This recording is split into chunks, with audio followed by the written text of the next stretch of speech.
Bez zaks beriladigan sutishli kvartirada mana shunday bo'lganman. Chunki biz syomkaga asosan sutishli uylarni qidiramiz и постоянно ishonasizlarmi, zaksiz xonadonlarga duch kelib qolamiz. Bizga syomkaga halol toza joy kerak bo'ladi. Chunki ish halol joyda baraka bo'ladi. O'shaning uchun sarson bo'lib qidirib yuruvdim. Menga shu profilni hozir maslahat berishdi, lekin undan oldin men sizga hozir berilgan uyga obzor qilmoqchiman.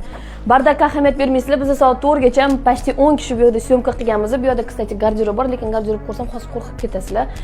Bu yerda детский xonasi. Hozir chiqib ketishdi, mana детский xonalari bu.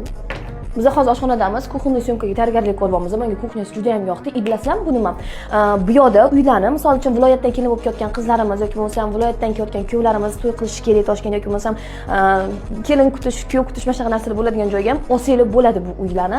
Bu hozir 3 xonali katta-katta uy, hozir sizlarga zalni ko'rsataman, yuringlar. Yuringlar qilin. Bu zali. Vo.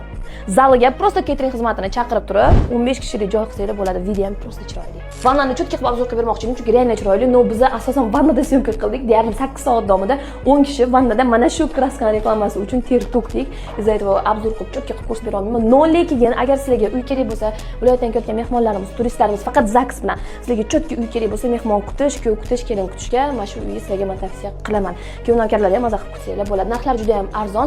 Kunlik kvartira profiliga obuna bo'lib qo'yinglar, chunki eski ham bo'ladi, yangiliklar ham bo'ladi. Siz bundan bexabar qolib ketishinglar mumkin.